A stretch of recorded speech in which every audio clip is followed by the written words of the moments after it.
बच्चे हैं, पर आपको वो बेहद प्यारे जो दिल के सच्चे सच्चे हैं। प्रभु आपके यूं तो हम सारे पलकों में पलते बच्चे हैं, पर आपको वो बेहद प्यारे जो दिल के सच्चे सच्चे हैं।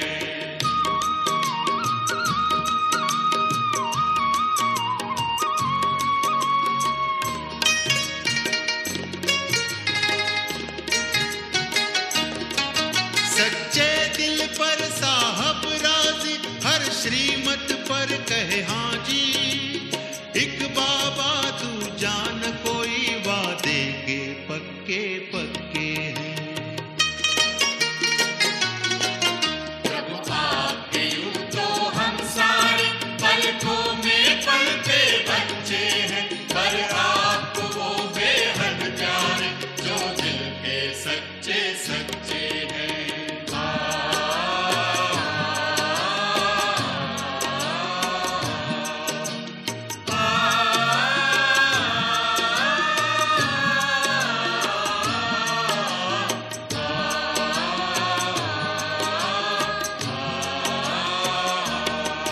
प्रभु सत्य है, शिव है, सुंदर है, सच पर प्रभु प्यार निरंतर है।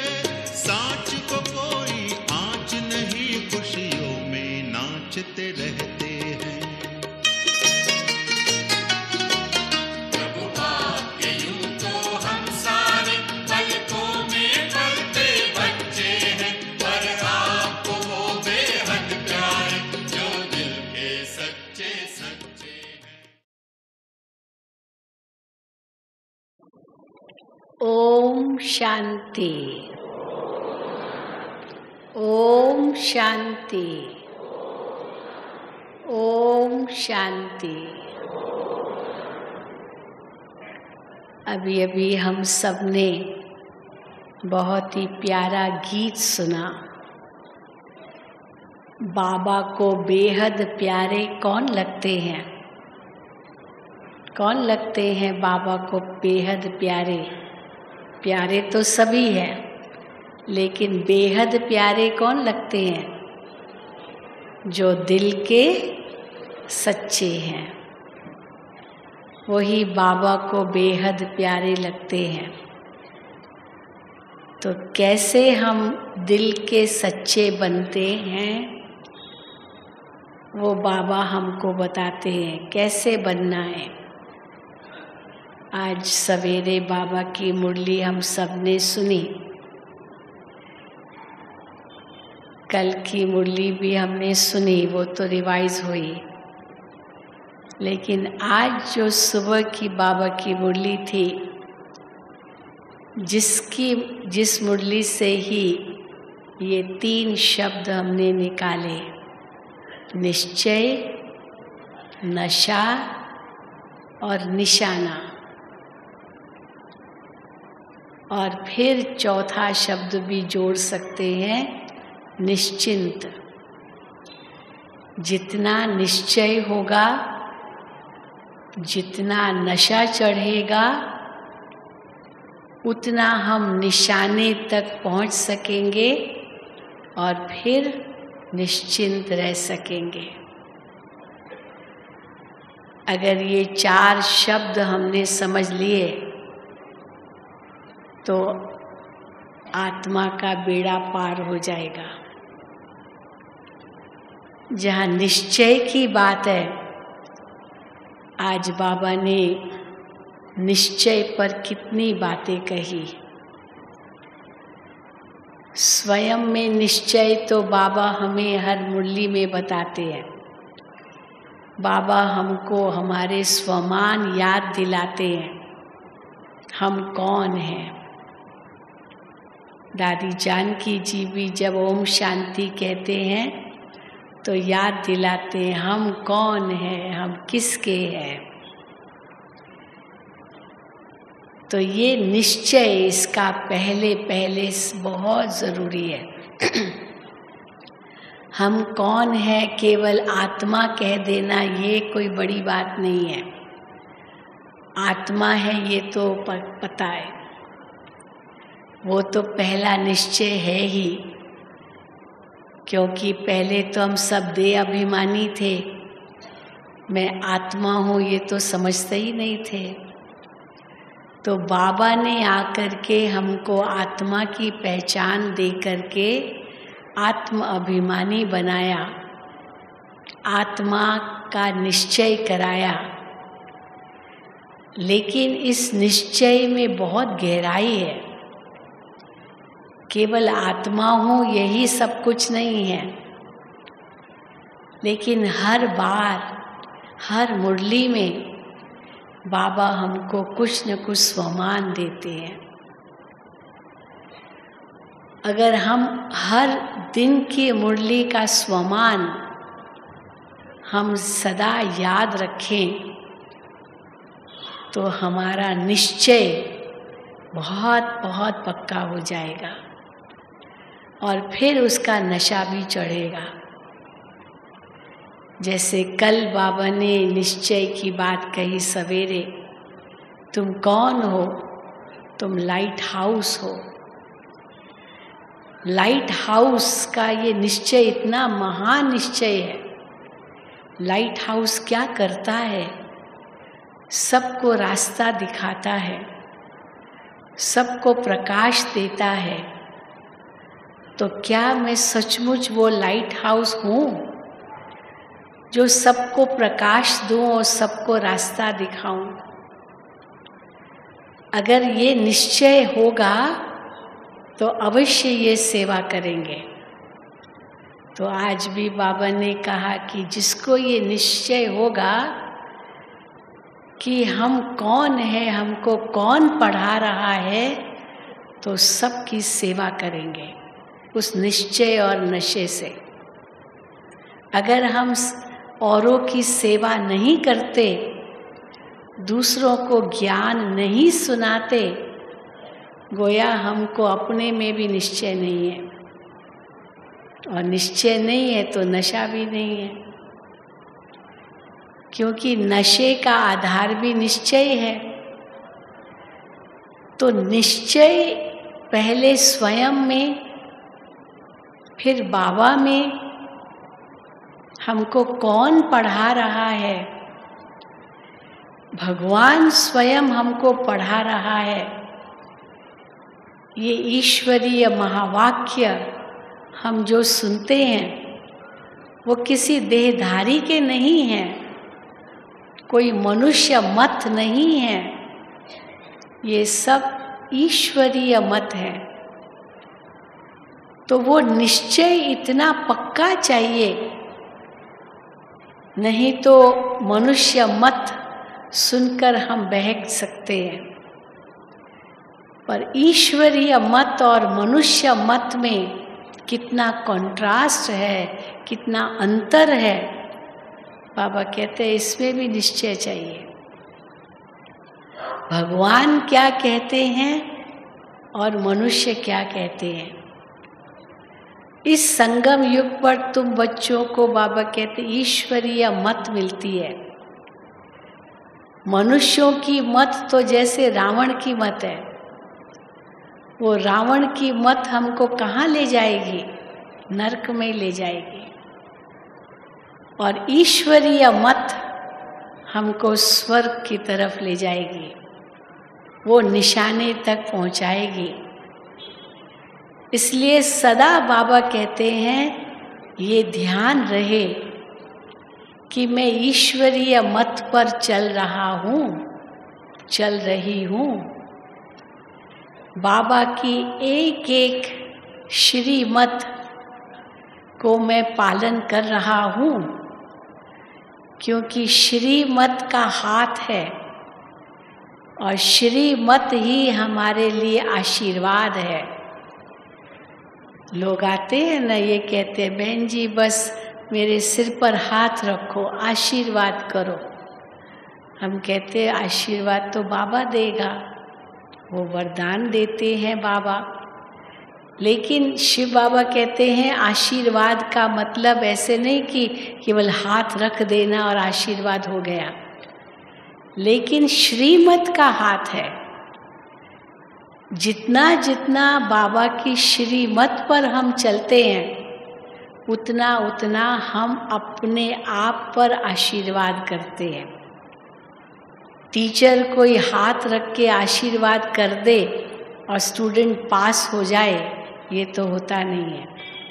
टीचर को पढ़ना पड़ता है। जो टीचर बताता है स्टूडेंट को, उसी को अध्ययन करना पड़ता है, उसको याद करना पड़ता है, क्योंकि उसको वो परीक्षा में लिखना है। तो टीचर हमको पढ़ा तो रहे हैं, लेकिन पढ़ना हमें है, मेहनत हमें करनी है, परीक्षा में पास हमें होना है। ये है सच्ची सच्ची आशीर्वाद बाबा की। लेकिन उसके लिए इस पढ़ाई का इतना कदर चाहिए। वो कदर तब होगा जब हमें ये निश्चय होगा कि हमको पढ़ाने वाला कौन है। हम लौकिक दुनिया में भी देखते हैं किसका टीचर अगर बहुत बड़ा व्यक्ति होता है, नामी ग्रामी व्यक्ति होता है, उनका प्रोफेसर कोई पीएचडी करते हैं तो उनका प्रोफेसर भी बड़ा आदमी होगा, तो उसको कितना नशा होता है। मुझे याद है एक व्यक्ति हमसे मिले थे, वो पीएचडी थे, डॉक्टरेट डिग्री प्राप्त की थी, और बड़े नशे से कहता था कि मेरा जो प्रोफेसर था जिससे मैंने डॉक्टरेट की डिग्री ली, पीएचडी ली, वो हमारा प्रोफेसर आपको पता है कौन था? तो मैंने पूछा कौन था बताइए, तो कहा वो तो सर्वपल्ली राधाकृष्णन था जो भारत का राष्ट्रपति बना। हाँ, तो मानो इतना नशा उसको था कि इतना वो स्कॉलर था, इतना विद्वान था वो। पहले तो वो प्रोफेसर था, पीएचडी डिग्रीज दिलाता था और पढ़ाता था, और फिर तो राष्ट्रपति बन गया, भारत का राष्ट्रपति सर्वपल्ली राधाकृष्णन। तो उस व्यक्ति को इतना नशा था, मेरा प्रोफेसर कौन था? लौकिक में भी हम देखते हैं किसी का पिता बहुत बड़ा आदमी होता है तो बच्चे को क्या नशा होता है अपने पिता का। मेरा पिता कौन है पता है? हाँ, कहते हैं नहीं पता है। भाई बताओ कौन है? तो कहेंगे फलाना। कईयों को तो उल्टा नशा भी होता है अपने पिता का। मेरा पिता जज है, हाँ जज है, अगर मैंने कोई गलती भी की तो मेरा पिता मुझे माफ़ कर देगा क्योंकि वो जज है। अगर कोर्ट में भी गया, केस भी हुआ मुझ पर, मैंने कोई गलती की, बड़ा अपराध भी किया, लेकिन मेरा पिता जज है तो जज तो मुझे माफ़ कर देगा, हाँ क्योंकि मेरा पिता है। अब ये उल्टा नशा है, हाँ उल्टा नशा है ना, इसको बाबा कहते हैं अशुद्ध नशा। आज भी बाबा ने कहा अशुद्ध अहंकार और शुद्ध अहंकार। तो ये अशुद्ध अहंकार है कि मेरा पिता तो जज है, मैं अपराध भी करूँगा तो मेरा पिता मुझे माफ़ कर देगा। लेकिन ये बहुत गलत सोच है। क्यों ये गलत सोच है? क्योंकि अगर अपराधी के कटघरे में खड़ा हो और जज उसका पिता है, लौकिक पिता, तो आप क्या समझते हैं कि पिता उसको माफ़ कर देगा? और ही पिता का सिर नीचे हो जाएगा, उसका सिर नीचे हो जाएगा, उसको ग्लानि होगी अपने ऊपर कि मेरा बेटा होकर के ऐसा काम इसने किया। तो उस समय तो न्यायाधीश की कुर्सी पर है, वो पिता की कुर्सी पर नहीं है, वो तो न्यायकारी होना चाहिए। तो न्यायकारी होने के नाते अगर बेटे ने भी कोई गलती की, हत्या की मानो, तो पिता उसको क्या माफ़ कर देगा? भले उसका सिर नीचे हो जाएगा, लेकिन न्यायकारी तो होगा न जज। तो उसको वही सजा देगा उसके कर्म अनुसार। तो ये उल्टा नशा रखना भी कितना बड़ा ज्ञान है। हाँ, मैं तो शिव बाबा का बच्चा हूँ, नशा तो बहुत रखा, वो मुझे स्वर्ग का अधिकार देगा, ये भी नशा रखा। लेकिन आज भी बाबा ने मुरली में कहा ना कि कई ऐसे बाबा के न लायक बच्चे हैं। हाँ, नालायक नहीं कहा, सीधा न लायक बच्चे हैं। और वो क्या कहते हैं, कोई बात नहीं, अगर दास दासी सही कोई बात नहीं, स्वर्ग में तो आएंगे ना। आज ही बाबा ने कहा तो कोई बात नहीं, कुछ भी मिल जाए पर चलेगा। आजकल तो ये भाषा बहुत प्रचलित है, चलेगा चलेगा। हाँ, चलता है चलता है, हर बात में कहते चलता है। लेकिन कर्म की गति को तो हम भूल जाते हैं कि जितनी ज़्यादा सज़ा खाएंगे, भले बाबा ही होगा उस समय, सुप्रीम जज है वो, धर्मराज है, लेकिन उनका सिर तो नीचे हो जाएगा, मेरा बच्चा होकर के ये काम किया। तो इसीलिए चलेगा, चलता है, कोई बात नहीं। ये अलबेलापन, ये आलस्य, ये बहानेबाजी बाबा कहते हमें कहाँ ले जाएगी। फिर बाबा कहते अंत में खून के आंसू बहाने पड़ेंगे। उस समय इतना पश्चाताप होगा, लेकिन अब पछतावत क्या होत जब चिड़िया चुग गई खेत, कहते ना। उस समय सोचा चलेगा चलेगा चलेगा, और जब समय बीत गया, चल गया, खत्म हो गया, तो फिर तो पश्चाताप के आंसू होंगे।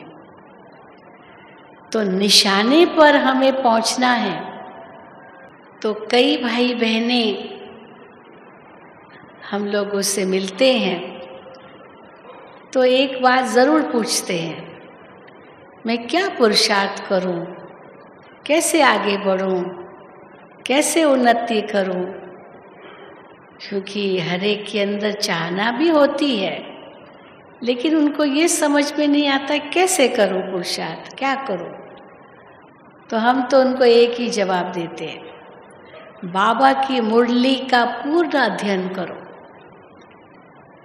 बाबा की मुरली का हर महावाक्य जो श्रीमत है हमारे लिए, उस पर पूरा पूरा चलो। तो बस यही आपका बहुत बड़ा पुरुषार्थ होगा। ऐसे नहीं बस मुरली पढ़ ली, नेमीनाथ बन गए, नियम बस पालन किया, मुरली पढ़ रहे हम। हाँ, मुझे तो व्हाट्सएप में मुरली आती है, मुझे तो मुरली मिल जाती है, यही पर्याप्त नहीं है। मुझे मुरली मिल जाती है, खजाना मिल जाता है, खुशी हो गई। हाँ, जैसे खाना मेरे सामने आ गया, बहुत खुशी हुई, खाना भोजन है। किसी को खजाना मिल गया, बहुत खजाना है, पर उसका अगर सदुपयोग नहीं है, उसको हमने यूज़ नहीं किया, तो वो होते हुए भी जैसे ना के बराबर है। होता है ना, एक मिसाल देते हैं कि एक व्यक्ति था, उसके पास बहुत सोना था, तिजोरी में रखा था सोना, लेकिन हाँ, रोज वो सोना वो तिजोरी खोल के देखता था, बहुत सोना है, बहुत सोना है, बस खुशी होती थी, बहुत सोना है, बहुत सोना है, बस खुशी होती थी, इतना ही, पर कभी यूज़ नहीं किया। 20 साल तक उसका ऐसे तिजोरी में पड़ा रहा वही सोना, और 20 साल बीत गए। उसके बाद अचानक एक दिन तिजोरी खोली, सब सोना गायब, कौन ले गया पता ही नहीं। अब तक तो उसको बहुत खुशी थी, सोना है सोना है, कंजूस भी बहुत था, कभी अपने ऊपर कुछ यूज़ नहीं किया। और एक दिन देखा तो सब गायब, कौन चोर, कौन तिजोरी खोल के ले गया, पता ही नहीं चला। तो बहुत दुखी हुआ, बहुत दुखी हुआ। तो अपने मित्र से कहा कि ये हालत हो गई। तो मित्र ने उनसे पहला प्रश्न किया कि आपको कब से था वहाँ इतना सोना? तो कहा 20 साल हो गया, पर कभी यूज़ नहीं किया, कुछ भी नहीं, बस खुश होता था। तो दोस्त ने उसको कहा हाँ मुझे युक्ति मिल गई, अब आप डरो नहीं, घबराओ नहीं, मिल जाएगा मिल जाएगा। कैसे मिलेगा? कहा आप घबराओ नहीं। तो उसने क्या किया कि उसने पत्थर लिए, कई छोटे छोटे कई पत्थर या कुछ भी ऐसे बिस्किट जैसे या जो कुछ, और उनके ऊपर सोने का कागज़ रैप कर लिया। सोने का कागज़ रैप कर दिया और इतना सारा सोना लेकर के आया, लो ये आपका सोना। तो उसने कहा ये सोना है? कहते हैं क्या फ़र्क पड़ता है, सोने का कागज़ तो है, आप इसी को सोना समझ लो ना, आपको यूज़ तो करना ही नहीं है, आपको तो केवल रखना ही है ना कि यूज़ करना है। अब वैसे ही कंजूस था, यूज़ तो करना ही नहीं था, अपने लिए भी फटे बना कैसे भी कपड़े पहनता था, देना तो उनको आता ही नहीं था कभी, तो इसीलिए गुम हो गया। अभी वही रख लो और रोज़ तिजोरी खोलो और खुश हो जाओ, वाह भाई वाह मेरे पास बहुत खजाना है, बहुत खजाना है। लेकिन क्या इससे ये थोड़ी कहेंगे कि खजाना है? तो हमने देखा है कई भाई बहने बस ये भी मेरे को, मुझे ये भी मिले, ये भी मिले, ये भी मिले, ये मैं पॉइंट ले लूँ, हाँ ये मैं किसी का क्लास ले लूँ, ये मैं रिकॉर्ड कर लूँ, ये मैं अपने पास संग्रह कर लूँ। ये पहले तो चलो कागज़ पर नोट करते थे, आजकल तो कागज़ का ज़माना ही गया, हाँ लिखना भी भूल गए हैं कई लोग। वो भी किसी ने कहा था ऐसा आएगा ज़माना जो लिखना ही भूल जाएंगे लोग, सब कुछ कंप्यूटर में, सब कुछ हमारे पेन ड्राइव में है, हाँ सब कुछ हमारे पास है, बहुत खुशी है, बहुत खजाना है, बहुत खजाना है, बहुत खजाना है। लेकिन फ़ायदा क्या अगर जीवन में नहीं है तो इसीलिए इससे खुश नहीं हो जाना है। खुशी तब मिलेगी जब उससे हम शक्ति ले सकेंगे, उसको यूज़ करेंगे, उसको अमल में लाएंगे, उस पर चलेंगे। केवल सबसे ये पूछते रहना मैं क्या पुरुषार्थ करूं, मैं क्या पुरुषार्थ करूं, चलो कोई कुछ बता भी देगा, मुरली की पॉइंट ही बताएगा ना, वो तो बाबा की मुरली में तो आता है ना क्या पुरुषार्थ करो, तो वो तो हमें पता ही है, पूछने की तो बात ही नहीं है। अगर कोई बार बार किससे पूछता रहता ना क्या पुरुषार्थ करूं, क्या पुरुषार्थ करूं, इसका मतलब ये केवल दिखावा है, केवल दिखावा। ये हो ही नहीं सकता है कि उसको पता नहीं है क्या पुरुषार्थ करूं। और फिर उसकी चिंता क्या पुरुषार्थ करूं, क्या पुरुषार्थ करूं, कैसे करूं, कैसे करूं। तो बाबा कहते कैसे मत कहो, क्या कहो ऐसे, कैसे क्या कहो ऐसे। माना बाबा ने तो बता दिया है। अब सबसे बड़ी बात बाबा ने क्या बताई है कि पहले तो ये निश्चय तो रखो।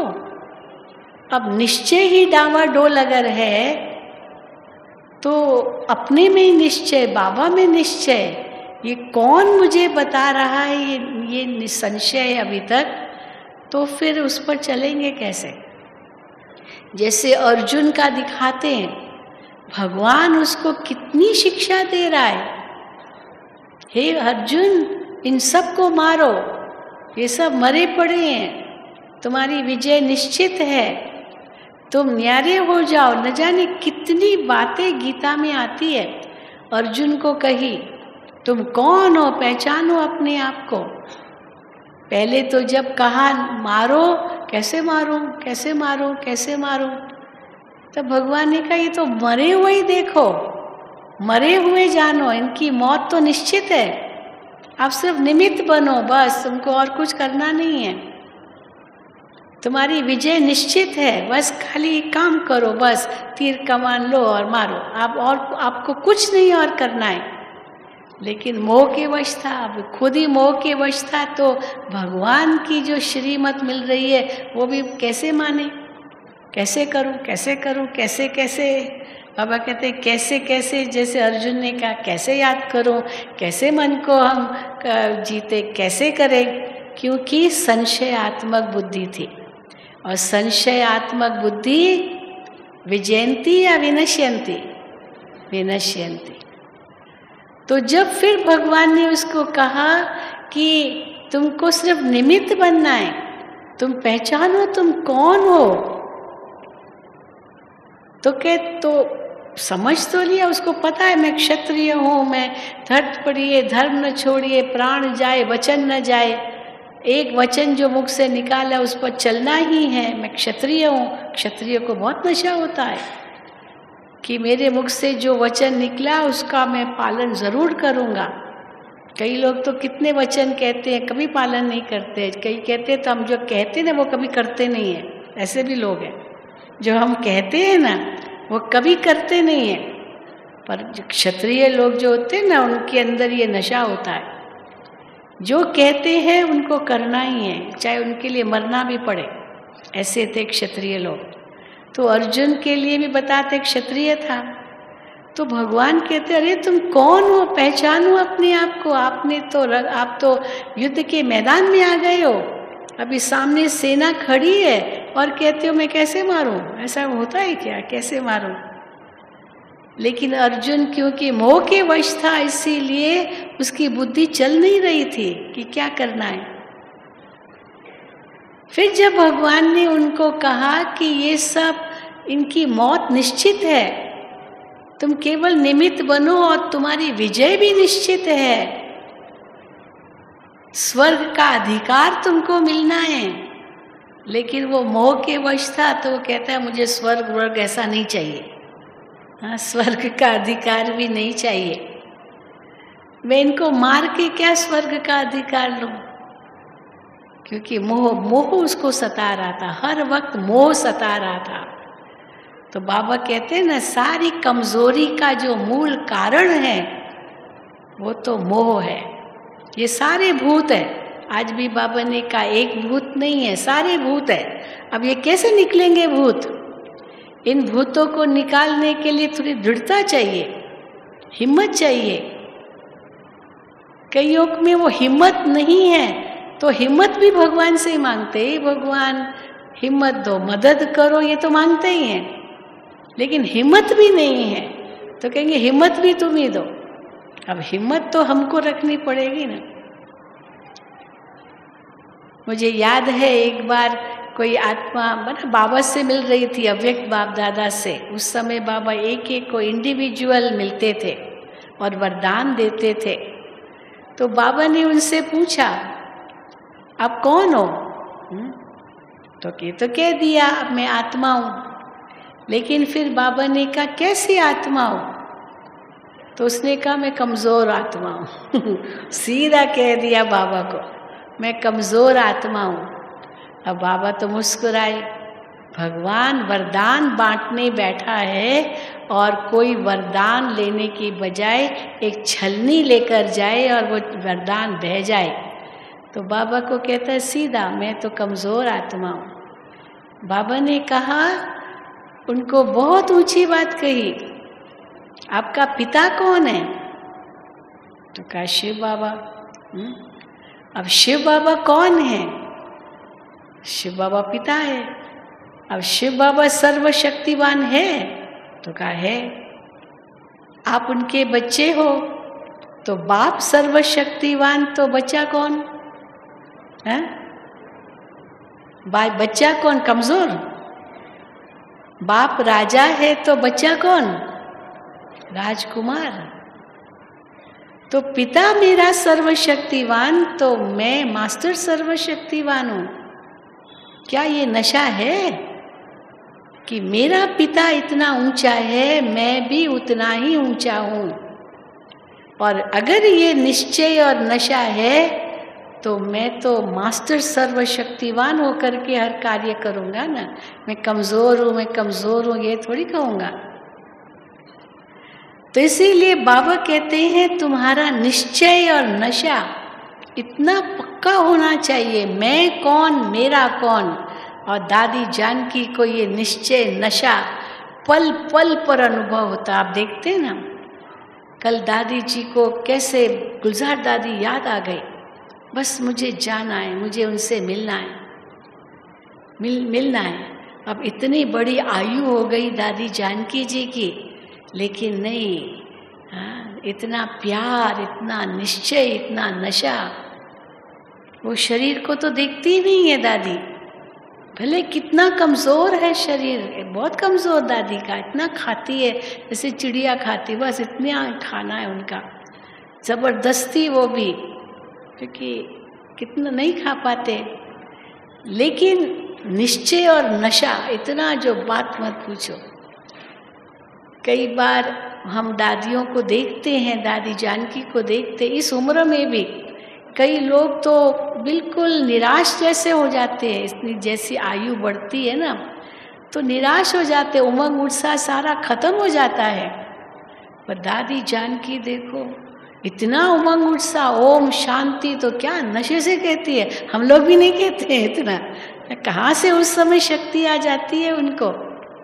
पर ये अंदर का निश्चय और नशा है, जिस निश्चय और नशे से दादी आज तक भी हम सब के लिए प्रेरणा की स्रोत है, चाहे शरीर कितना भी फ्रेजाइल है, कमज़ोर है। तो क्या अगर दादियाँ कर सकती है, क्या हम नहीं कर सकते हैं? अपने आप से हम पूछें, क्यों नहीं कर सकते हैं? और भगवान ने तो इतना हमें खजाना दे दिया है, बस सिर्फ उनको धारण करना है। यही कमी हमारी रह गई है। आज भी अगर हम, चलो जो बीता सो बीता, आज भी अगर हम संकल्प कर लेते हैं कि जो बाबा कहे तुरंत मैं करूं। ब्रह्मा बाबा की ये विशेषता थी ना, सब दादियों की ये विशेषता थी। जो बाबा ने कहा, बाबा ने, शिव बाबा ने कहा, ब्रह्मा बाबा ने किया, आगे पीछे कुछ नहीं सोचा। लोग क्या कहेंगे, फलाना क्या कहेगा, ये क्या कहेंगे, वो क्या कहेंगे, और इतनी हिम्मत रखी, तभी तो नंबर 1 चला गया। मम्मा ने किसी को नहीं देखा, बड़ी दादी जी ने किसी को नहीं देखा, बस बाबा ने कहा और हो गया। तो क्या मैं सचमुच ऐसे हूँ? क्योंकि उस निश्चय और नशे से ही हम आगे बढ़ सकते हैं, नहीं तो कभी भी माया का वार हो सकता है। माया तो बैठी है, बिल्ली शेर बन के बैठा है वार करने लिए। भूत कितने शब्द यूज कर सकते हैं माया के लिए, रावण के लिए, बड़े बड़े भूत है ये। इसलिए कई ड्रामा भी करते थे, कैसे विकारों को भूत दिखाते हैं, असुर है, राक्षस है, लेकिन अंदर में बड़े कमज़ोर है। जिसलिए बाबा कहते उनको कागज़ का शेर समझो, शेर समझ करके डर मत जाओ, ये तो कागज़ का शेर है। मेरा साथी कौन है? जिसका साथी है भगवान, उसको क्या रोकेगा आंधी और तूफान। तो श्रीमत का हाथ है और बुद्धि का साथ है, ये कभी ना भूले। कोई बड़ा, जैसे कोई बच्चा होता है, बाप ने उसका हाथ पकड़ा हुआ है तो बच्चे को कोई डर नहीं है, क्योंकि पिता का हाथ पकड़ा हुआ है। एक मिसाल भी देते हैं ना कि एक बार एक बच्चा बैठा था प्लेन में, और प्लेन बहुत हिलने लगा, टर्ब्यूलेंस हुआ बहुत ज़बरदस्त, सब लोग डर गए, सब डर गए प्लेन में कि क्या हो रहा, कहीं ऐसे तो नहीं कि प्लेन गिर जाएगा, बहुत डर गए। लेकिन एक बच्चा बैठा था, वो ज़रा भी नहीं डरा, बड़े डर गए पर बच्चा नहीं डरा। तो बच्चे से पूछा गया, बेटा तुमको डर नहीं लगता है? उसने कहा क्यों डर लगेगा, वो भी हिल रहा है लेकिन डर नहीं रहा है। तो क्या बात है, तुमको डर क्यों नहीं लग रहा है? कहता है मेरा जो पायलट है ना वो मेरा बाप है। समझ गए ना, जो पायलट है ना वो मेरा पिता है। तो मेरा पिता कभी ऐसा कोई काम नहीं करेगा जो हमारा नुकसान हो। पिता क्यों करेगा? इसलिए बच्चे को कितना नशा, कितना निश्चय, उसको ज़रा भी डर नहीं। पर दूसरे डर रहे थे क्योंकि उनका पिता पायलट थोड़ी था उस प्लेन का। तो बाबा भी हम बच्चों को क्या कहते हैं, कौन है मेरा साथी, याद तो करो। लेकिन हम निडर तब बनेंगे, निर्भय तब बन सकेंगे जब सचमुच हम अंदर में सच्चे हैं। तो बाबा के दिल पर कौन चढ़ सकेंगे? जो सच्चे हैं। अगर सच्चे नहीं हैं तो डरते ही रहेंगे, हिम्मत भी नहीं दिखाएंगे, मदद ही मांगते रहेंगे डर डर के भी, क्योंकि अंदर में तो पता है ना, बाबा सब जानता है।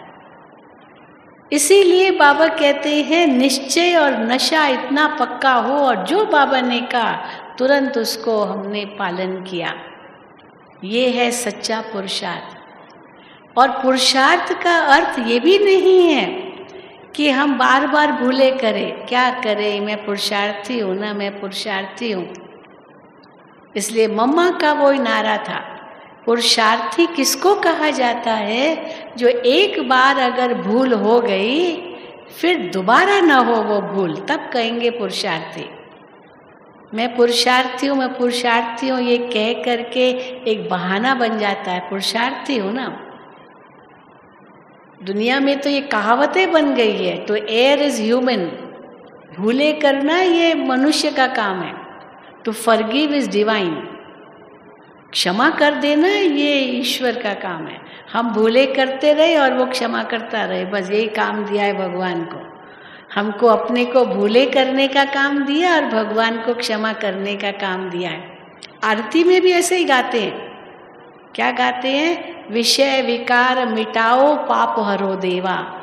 रोज हम ये आरती में कहते हैं विषय विकार मिटाओ पाप हरो देवा।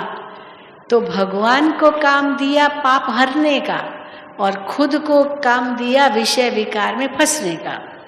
ऐसे, क्योंकि विषय विकार हरो, विषय विकार मिटाओ, माना हम तो कर ही रहे हैं ना, हम तो अपने आप तो नहीं छूट सकते हैं, तो उनको मिटाने का काम दिया और हमको करने का काम दिया। तो इसलिए मनुष्य माना वो जो भूले करता है, और भगवान को क्षमा करना है, ये काम है उनका, मेरा काम भूले करना है।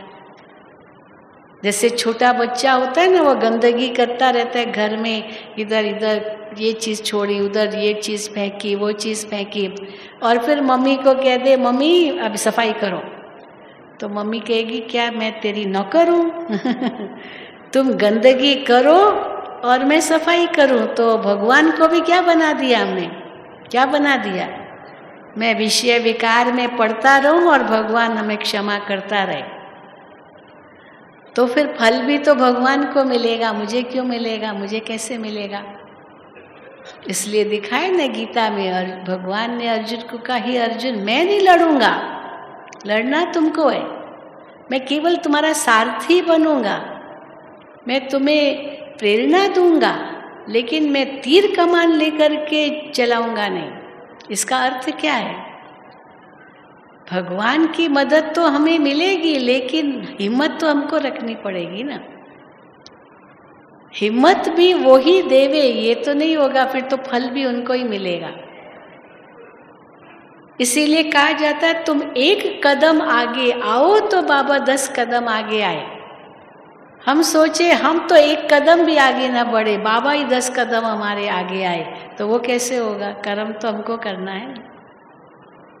बाबा 100 गुना लाख गुना करके देगा, लेकिन 1 गुना तो हमको करना होगा ना। ये तो नहीं कि वो 1 गुना भी वही करेगा तो 100 गुना लाख गुना भी वही पाएगा, हम कैसे पाएंगे?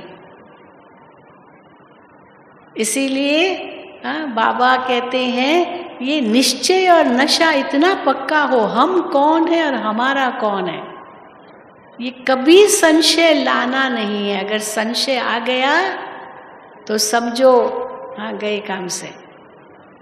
तो निशाने पर जरूर पहुंचेंगे। जो बाबा हमको कह रहे हैं बच्चे तुमको ऊंच पद पाना है, तुमको विश्व का मालिक बनना है, केवल देवता बनना यही हमारा लक्ष्य नहीं है। देवता तो बनेंगे, लेकिन पुरुषार्थ तो यही करना है ना। देवता बनने के बाद थोड़े पुरुषार्थ करेंगे। आज भी बाबा ने मुरली में कहा देवताओं की जो महिमा है, सर्वगुण संपन्न, 16 कला संपूर्ण, संपूर्ण निर्विकारी, मर्यादा पुरुषोत्तम, अहिंसा, परमो धर्म, ये महिमा योग्य वहाँ थोड़ी जा कर के बनेंगे, ये यहाँ बनना है, यहाँ उस महिमा के योग्य बनना है। जब यहाँ बनेंगे तब तो जाके देवता बनेंगे।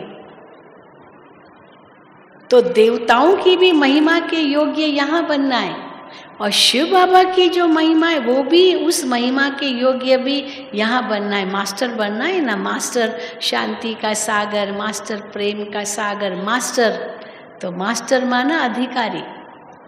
तो शिव बाबा के गुण भी यहाँ ही चाहिए और देवताओं के गुण भी यहाँ ही चाहिए, दोनों ही संगम युग पर चाहिए। तो कितना पुरुषार्थ करना होगा, लेकिन बाबा कहते मैं उतना ही तुमको सरल करके देता हूँ। जैसे माँ होती है अपने बच्चे को, छोटा बच्चा है तो उनको सखत सखत चीज़ थोड़ी खिलाएगी, भोजन को कैसे नरम नरम करके देती है, खिचड़ी कितनी नरम नरम करके देती है, क्योंकि अभी तो बच्चे के दांत भी नहीं आए हैं, तो इतना नरम करके देगी। तो हम भी तो बच्चे हैं बाबा के, तो इतना ज्ञान जो बाबा हमें देते हैं वो कितना सहज करके देते हैं। आप ये सोचो, आत्मा का ज्ञान ये कोई साधारण बात नहीं है। मुझे याद है एक बार एक बहुत बड़ा विद्वान किसी सेंटर पर आया था और उसने, वो संस्कृत में स्कॉलर था, लेकिन उसको फिर भी ये खोज थी, आत्मा क्या है, आत्मा क्या है, आत्मा क्या है। भले कहते आत्मा जलती नहीं, कटती नहीं, सूखती नहीं, गीली होती नहीं, प्रकृति का प्रभाव नहीं पड़ता, आत्मा न जन्मती है न मरती है, तो केवल चोला बदलती है, तो सब जानते हैं। लेकिन आत्मा है क्या चीज़? बहुत रिसर्च की उसने, और एक दिन उसको सेंटर पर ले गए तो एक छोटी सी बच्ची 15-16 साल की कुमारी उस विद्वान को म्यूजियम समझा रही थी जिसमें आत्मा का चित्र था। तो आत्मा के चित्र में तो कितना सहज करके समझाया, आत्मा क्या है, ड्राइवर है, शरीर मोटर है, या आत्मा मन बुद्धि संस्कार सहित है, आदि आदि। हाँ, आत्मा क्या है। अब वो बच्ची ने तो उसको इतना सरल रीति से समझाया जैसे कि कोई बड़ी बात नहीं है, लेकिन वो व्यक्ति उस बच्ची को देख करके इतना हैरान हो गया कि इस छोटी सी बच्ची में इतना ज्ञान है, इतना ज्ञान है, जिसका मैं 50 साल से रिसर्च कर रहा हूँ कि आत्मा आखिर है क्या। और इसने तो हमको 5 मिनट में आत्मा का ज्ञान दे दिया जो मैं 50 साल तक खोज कर रहा था। इतना सहज बता दिया। अब हमको भी किसने बताया? हमको भी पता था क्या? ये तो भगवान ने बताया, बाबा ने बताया। तो आज भी बाबा ने मुरली में कहा, तुमको ये पहले पता था क्या? कुछ भी पता नहीं था। भक्ति करते थे, ढूंढते ही रहते थे, भटकते ही रहते थे। कितनी पूजा की होगी, कितना पाठ किया होगा, कितने तीर्थों पर गए होंगे, क्या नहीं मान्यताएं मानी होगी, कितना अपने आप में उपवास किया होगा, व्रत रखे होंगे, अपने शरीर को कष्ट ही दिए होंगे, और पाया क्या? कुछ भी नहीं। सचमुच बाबा कहते कुछ भी नहीं, कोई गलत नहीं है ये। अगर अल्पकाल का थोड़ा सुख पाया भी तो दीर्घ काल का दुख ही पाया। और बाबा कहते वो तो रावण का है, जो अल्पकाल का सुख दुख, ये तो रावण का है। इसलिए कल भी बाबा ने कहा, हाँ बच्चा पैदा हुआ तो बड़ी खुशी हुई, भगवान ने दिया। कल बच्चा मर गया, अब हिसाब किताब इतना ही था उस आत्मा के साथ। कल मर गया तो भगवान को ही गालियाँ देते, भगवान तुमने मेरा बच्चा ले लिया, तुमने कितना दुख दिया। वास्तव में दुख भगवान ने नहीं दिया, ये तो मेरा मोह था, जिस मोह के कारण मैं दुखी हुआ, न कि भगवान ने दुख दिया। लेकिन उनको थोड़ी दोषी बनाएंगे, उनको दोषी बना लेते, खुद को थोड़ी दोषी बनाएंगे कि मेरे मोह के कारण मुझे दुख हुआ है, पर भगवान को दोषी बना दिया। अब भगवान कहेगा कि वो बच्चा ले लिया, चलो आप मानते हो ले लिया, पर वो दिया किसने? दिया भी तो उसने। अब जिसने दिया उसने अगर लिया तो तुम दुखी क्यों होते हो? तो उनकी चीज थी, हमारी तो थी ही नहीं। तो जो चीज हमारी थी नहीं, हमने कैसे उस पर अधिकार रख दिया? कितना बड़ा अज्ञान था। तो हम अपने अज्ञान के कारण दुखी होते हैं, कोई भगवान थोड़ी दुख देता है। अब ये जब हमको समझ आ गई तो ऑटोमेटिकली हमारी आंखें खुल जाती है, तो सहज नष्टो मोहा बन जाते हैं। लेकिन क्यों नहीं बना अर्जुन नष्टो मोहा? अंत तक वो भगवान से प्रश्न ही करता रहा, क्योंकि उसको ये नहीं समझ आई कि हमको कहने वाला कौन है। कहने वाला भगवान है। वो तो साधारण रूप ही देख रहा था, कृष्ण उसका मित्र था, दोस्त था, मित्र रूप में देख रहा था। लेकिन जब अंत में दिखाते कि विराट रूप का साक्षात्कार कराया, और उस विराट रूप में कैसे सब मच्छरों सदृश मुंह में जा रहे हैं, कैसे विनाश हो रहा है, तेजोमय रूप जो गीता में आता है, वो जब अर्जुन ने देखा तब कहा बस करो भगवान, बस करो, अब मैं समझ गया मुझे क्या करना है। तो ये अंत के समय जब पहले तो अलबेले रहे, लेकिन अंत के समय कहेंगे हाँ भगवान अब मैंने समझा। लेकिन अब समझने से क्या होगा? तो टू लेट हो जाता है। इसलिए बाबा कितनी अव्यक्त मुरलियों में कहते रहे, बच्चे अभी भी लेट आए हो, टू लेट नहीं हो। अभी तक भी कहते रहे हैं ना, अभी तो लगता है जैसे टू लेट हो ही गया है, टू लेट हो ही गया। साकार बाबा के समय भी कई भाई बहने थे जो साकार बाबा के होते हुए ज्ञान में आए थे, लेकिन मधुबन नहीं आए थे, बस अपने सेंटरों पढ़ते, मुरली सुनते थे, क्लास में आते थे, लेकिन मधुबन नहीं गए थे। धारणा पर भी चलते थे, लेकिन साकार बाबा को देखा नहीं था। और एक दिन अनायास पता चल गया बाबा अव्यक्त हो गए। कितना उनको पश्चाताप हुआ कि हम बाबा के साकार में होते हुए हम ज्ञान में आए, लेकिन बाबा से मिलने मधुबन नहीं आए। कितना उनको दुख हुआ, लेकिन टू लेट। फिर अव्यक्त बाप दादा के साथ भी बाबा कहते थे बच्चे लेट है लेकिन टू लेट नहीं है, लेट है लेकिन टू लेट नहीं है। तो हम समझते थे पता नहीं क्या अर्थ होगा इसका, लेट है लेकिन टू लेट नहीं है। पर अब तो लगता है टू लेट। अब कई पूछते हैं बाबा नहीं आएंगे, अभी तो इनसे और बड़ा पाठ होगा, बहुत बड़ा पाठ चलना है इनके, कैसा होगा? हो सकता है साक्षात्कारों का पाठ शुरू हो जाए, और साक्षात्कारों का पाठ शुरू हो जाए तो पश्चाताप के आंसू भी बहाने पड़ेंगे, क्योंकि टू लेट हो जाएगा। इसीलिए बाबा कहते हैं जो कल करना सो आज कर, आज करना सो अभी, पल में प्रलय होगी फिर करोगे कभी। ये याद रखना, फिर करोगे कभी। इसीलिए ऐसे नहीं कि जो अब करना वो आज कर, जो आज करना वो कल कर, कल करना तो कभी कर, क्योंकि अभी तो बहुत समय पड़ा है। अगर ऐसे सोच लिया तो फिर पश्चाताप के आंसू बहाने पड़ेंगे। लेकिन अगर समझ गए हम कि ये ज्ञान देने वाला कोई मनुष्य नहीं है, कोई देहधारी नहीं है, कोई शास्त्र नहीं है, कोई किताब नहीं है, लेकिन ये डायरेक्ट भगवान के महावाक्य हैं, और भगवान हमें इतना ऊंचा बना रहा है, हम उनके डायरेक्ट संतान बने हैं, उनसे हम वर्षा इतना अधिकार 21 जन्मों का ले रहे हैं। शिव बाबा थोड़ी कोई ऐसे ही कह रहा है। कई कहते पता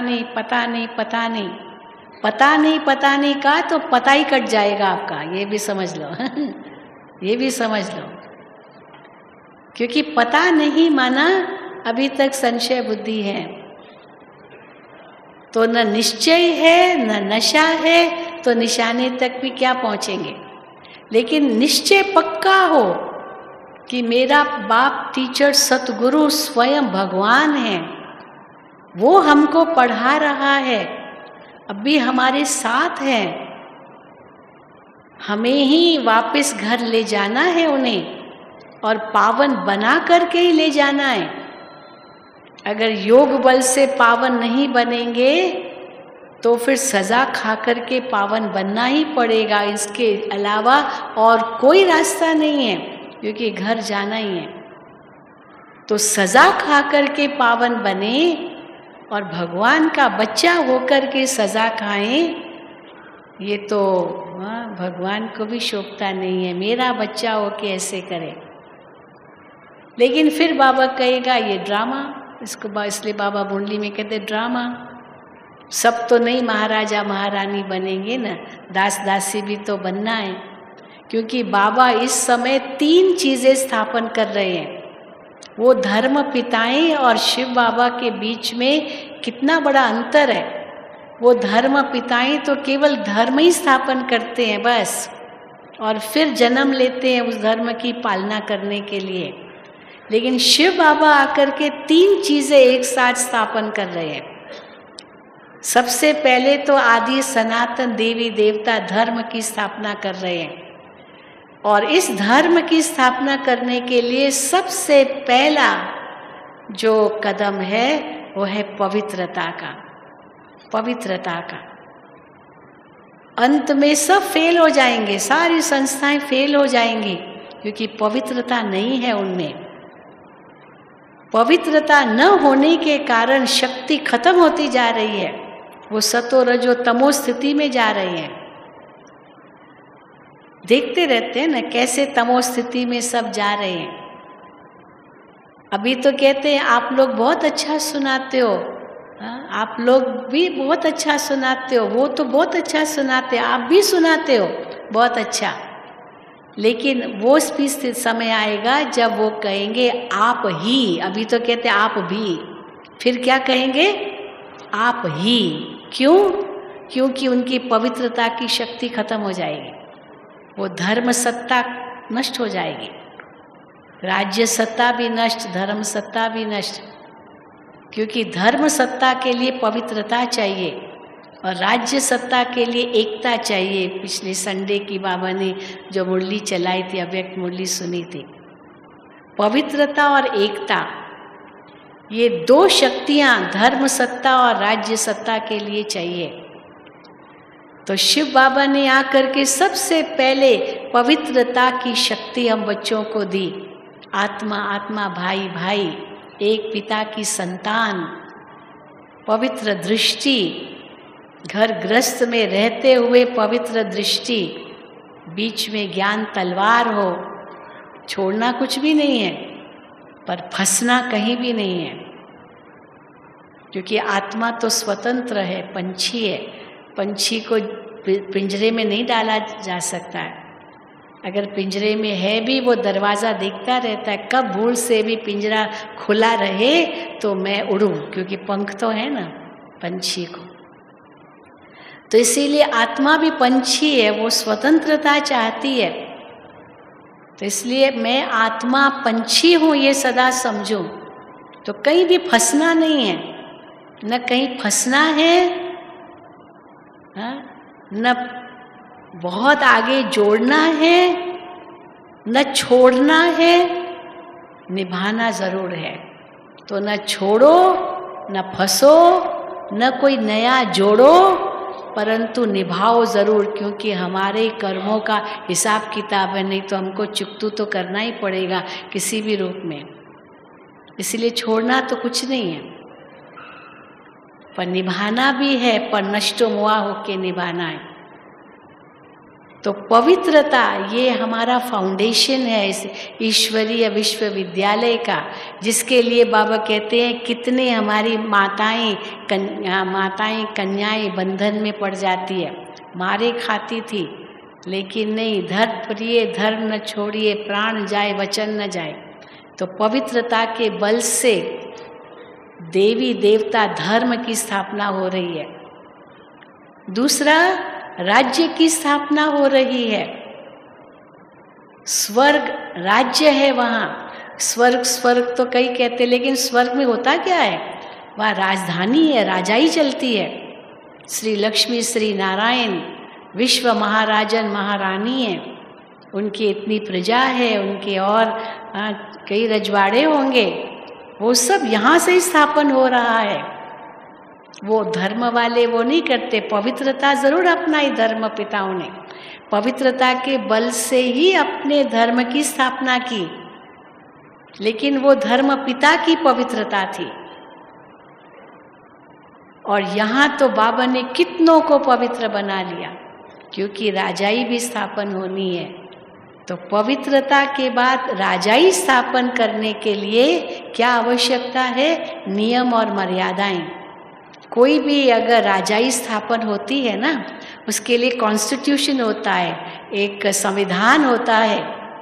उस संविधान में कई कानून होते हैं, उन कानूनों को पालन करना होता है। अगर कानूनों का पालन नहीं किया तो सज़ा मिलेगी। ये हर संविधान में बहुत ही महत्वपूर्ण बातें होती है। उस राज्य के लिए नियम और मर्यादाएं हैं।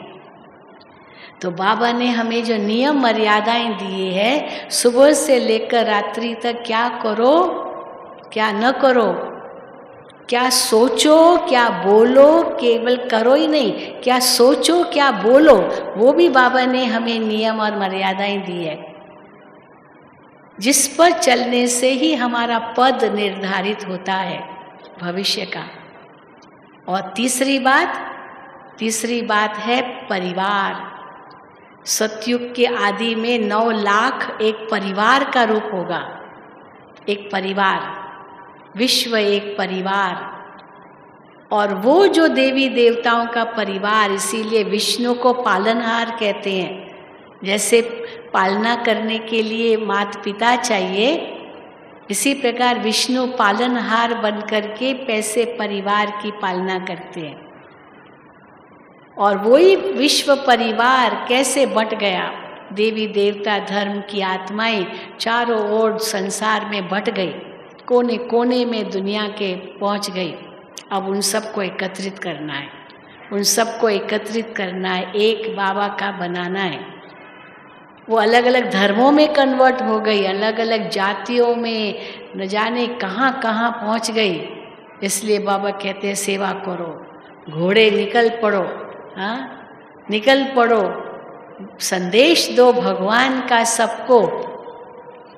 ये भी तब दे सकेंगे जब इतना निश्चय होगा, इतना नशा होगा। और वो परिवार के जो हम सत्युगी देवता धर्म की आत्माएं हैं, वो सब जहाँ जहाँ गई है वहाँ से उनको निकालना है, बाबा का बनाना है। लेकिन उनको आत्मा परमात्मा का ज्ञान देना पड़ेगा। भले और धर्मों में कन्वर्ट हो गई है, वो आ जाएंगी वापस अगर वो देवता धर्म की आत्मा होगी। तो एक विश्व परिवार फिर से बन रहा है, जो आध्यात्मिक परिवार है, अलौकिक परिवार है। ये 3 चीज़ें शिव बाबा स्थापन कर रहे हैं। जो और धर्म पिताएं आते हैं वो परिवार की भाषा नहीं देते, क्योंकि उनकी जो उस धर्म की आत्माएं तो परम धाम में है। वो धीरे धीरे धीरे करके नीचे आती है, नीचे आकर के उस धर्म की वृद्धि होती है उनके आने से।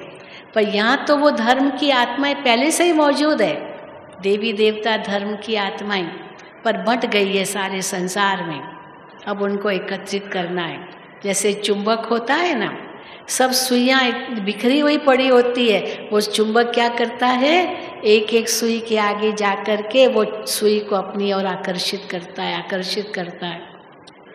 और वंडर तो ये है कि कैसे वो चुंबक तो एक होता है, और एक सुई अगर उसको चिपकी तो वो सुई भी एक टेम्पररी मैग्नेट बन जाती है, और वो सुई दूसरी सुई को चिपकेगी, दूसरी सुई उसको चिपकेगी, तीसरी दूसरी को, चौथी तीसरी को, और ऐसी लड़ी बन सकती है। देखा होगा ना आप लोगों ने, एक चुंबक लिया और एक लड़ी बन गई सुइयों की। लेकिन वो लड़ी किस आधार पर बनी? चुंबक के कारण। अगर चुंबक निकाल दो तो क्या होगा? सब सुइयाँ गिर जाएगी। तो ये ईश्वरीय परिवार, क्योंकि हम सबका जो मैग्नेट है वो तो शिव बाबा है, बाकी हम सब सुइयां हैं जैसे, उस पर ही आकर्षित है। हम क्यों आए हैं यहाँ? शिव बाबा पर आकर्षित। ये शिव बाबा का कार्य है। कई पूछते ये आगे कैसे चलेगा? हमको सोचने की जरूरत नहीं है, वो सेठ बैठा है, उसको पता है कैसे चलाना है, क्या उसको मालूम है ना। हमको क्यों थोड़ी चिंता करना, हमको अपनी चिंता करनी है। मैं क्या कर रहा हूँ, कैसे यज्ञ चलेगा, ये होगा क्या होगा, ये आपको चिंता करने की जरूरत नहीं है। ये भगवान को पता है, उनका काम वो ही जाने। हाँ, दूसरा सोचे तो डंका बाजे, है ना। दूसरे को सोचने की जरूरत नहीं। हम ये देखें मैं क्या कर रहा हूँ, मेरा पुरुषार्थ कितना है, दूसरा क्या कर रहा है वो भी नहीं सोचना है। जैसे एक फिल्म डायरेक्टर होता है, वो एक्टर्स उनके अंडर काम करते हैं, हर एक एक्टर को अपनी एक्टिंग देखनी है। दूसरे की एक्टिंग में जाएगा तो अपनी एक्टिंग खराब कर देगा, होता है ना। एक्टर को अपनी एक्टिंग देखनी ना, मुझे क्या करना है, मुझे वो उसको याद करना पड़ता। भी दूसरे ने गलती की वो डायरेक्टर जाने, एक्टर को क्या परवाह, उसको क्या चिंता है दूसरा एक्टर कैसे एक्टिंग कर रहा है। वो डायरेक्टर देख रहा है ना, उसको पता है, उसको मालूम है उसकी फिल्म है। तो हमको दूसरे की भी चिंता नहीं करनी है, ये क्यों नहीं कर रहा, ये क्यों नहीं कर रहा, ये हर एक का पार्ट अपना अपना है। ये सबको पता है, जो करेगा सो पाएगा, ये पता है। ये भी पता है कि राजधानी स्थापन हो रही है, इतने सारे पूरे इतने पद हैं, अलग अलग पद हैं, सब राजा रानी तो नहीं बनेंगे। इसीलिए न दूसरे को देखना है न ज्यादा सोचना है क्या होगा क्या होगा, बस मुझे अपना पुरुषार्थ देखना है बस। ये अगर कर लिया तो बेड़ा पार हो ही गया, निशाने तक पहुंचेंगे और फिर निश्चिंत हो जाएंगे, क्योंकि हमने अपना पद फिक्स कर लिया। ठीक है ना। तो निश्चय, नशा, निशाना और उसके बाद निश्चिंत, बस ये सदा याद रखो। और विजय हमारा जन्म सिद्ध अधिकार है, इसीलिए और भी निश्चिंत है, लेकिन अलबेलापन नहीं, आलस्य नहीं, बहानेबाजी नहीं, और देखना बस एक बाबा को है और किसी को नहीं। वो तो सदा साथ है ही हमारे। अच्छा, ओम शांति, ओम शांति, ओम शांति। अभी अब सब 3 मिनट बाबा की याद में बैठेंगे।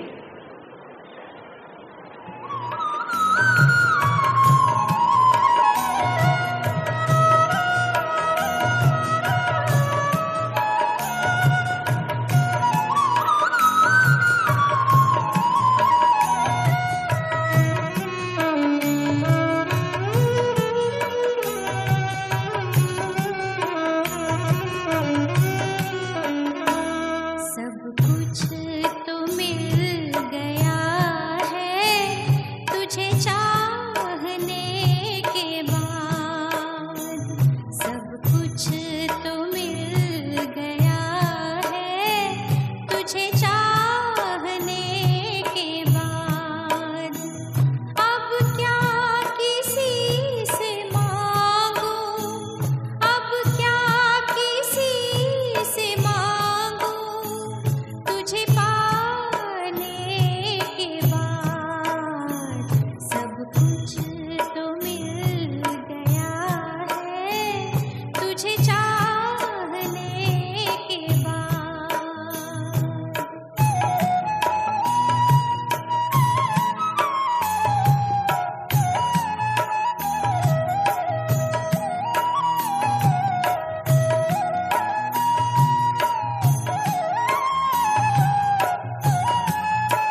तुझे पा